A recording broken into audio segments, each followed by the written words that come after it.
Santapan Harian Jumat 4 Agustus 2023.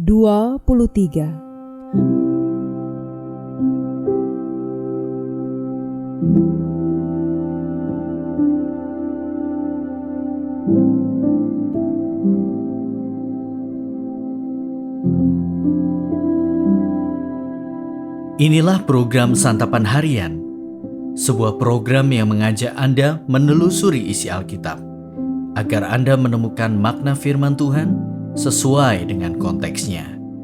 Santapan Harian tertuju bagi Anda yang ingin memiliki kehidupan rohani yang segar, kuat, dan sigap. Hari ini kita akan membaca 1 Tawarik pasalnya yang ke-7. Namun kita akan membacanya pada ayat yang pertama hingga ayatnya yang ke-15. Sebelumnya, mari kita berdoa. Di saat ini kami datang kepadamu ya Kristus. Di saat ini kami rindu mendengarkan sabdamu.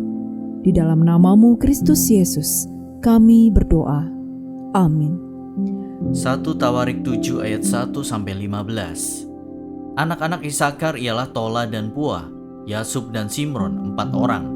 Anak-anak Tola ialah Uzi, Refaya, Yeriel, Yahmai, Yibsam, dan Samuel, kepala-kepala puak turunan Tola, pahlawan-pahlawan yang gagah perkasa.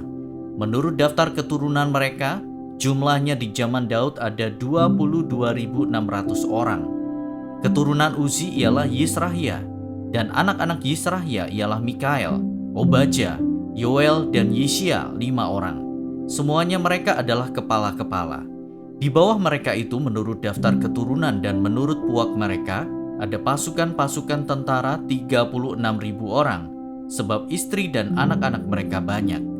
Saudara-saudara sesuku mereka dari segala kaum Isakar, pahlawan-pahlawan yang gagah perkasa, semuanya ada 87.000 orang yang terdaftar dalam silsilah.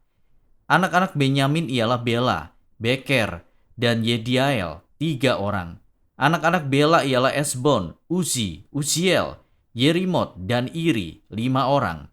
Kepala-kepala puak, pahlawan-pahlawan yang gagah perkasa. Mereka yang terdaftar dalam silsilah ada 22.034 orang. Anak-anak Beker ialah Semira, Yoas, Eliezer, Elioenai, Omri, Yeremot, Abia, Anatot, dan Alemet. Sekaliannya itu ialah anak-anak Beker. Mereka yang terdaftar dalam silsilah menurut keturunan mereka sebagai kepala-kepala puak mereka, pahlawan-pahlawan yang gagah perkasa, ada 20.200 orang. Keturunan Yediael ialah Bilhan dan anak-anak Bilhan ialah Yeus, Benyamin, Ehud, Kenaana, Zetan, Tarsis, dan Ahisahar. Sekaliannya itu ialah keturunan Yediael, kepala-kepala puak mereka, pahlawan-pahlawan yang gagah perkasa. Orang-orang yang sanggup berperang ada 17.200. Dan Supim dan Hupim ialah keturunan Ir. Husim ialah keturunan Aher. Anak-anak Naftali ialah Yahziel, Guni, Yeser, dan Salum. Anak-anaknya dari Bilha. Keturunan Manasye ialah Asriel, yang dilahirkan oleh gundiknya, perempuan Aram itu. Perempuan ini melahirkan Makir, bapa Gilead. Makir mengambil seorang istri bagi Hupim dan Supim. Nama saudaranya perempuan ialah Maaka. Nama anak yang kedua ialah Selafehat. Selafehat hanya mempunyai anak-anak perempuan.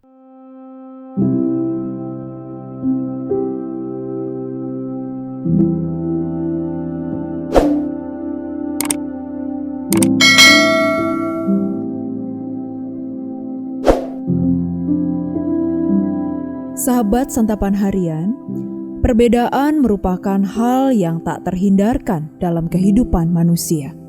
Setiap orang sudah diciptakan sebagai individu yang berbeda, tetapi kejatuhan ke dalam dosa mengubah perbedaan menjadi sesuatu yang sulit diterima.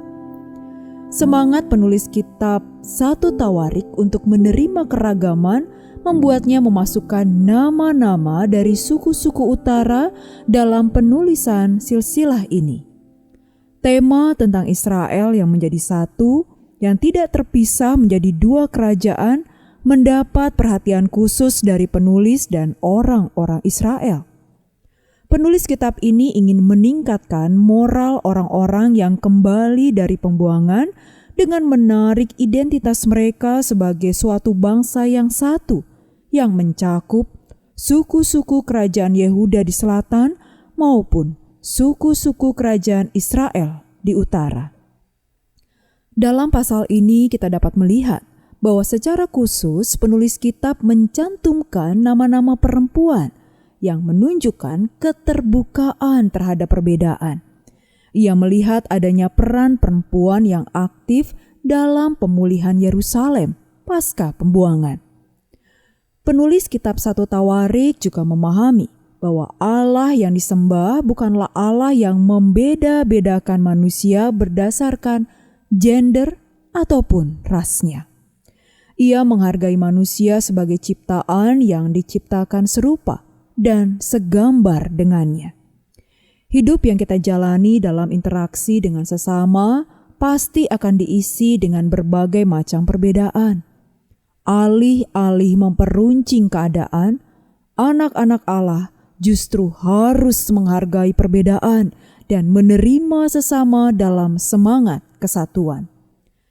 Seperti penulis kitab 1 Tawarik yang menyadari akan pentingnya kesatuan dalam membangun jati diri bangsa Israel sebagai umat pilihan Allah, demikian juga dengan kita sebagai umatnya.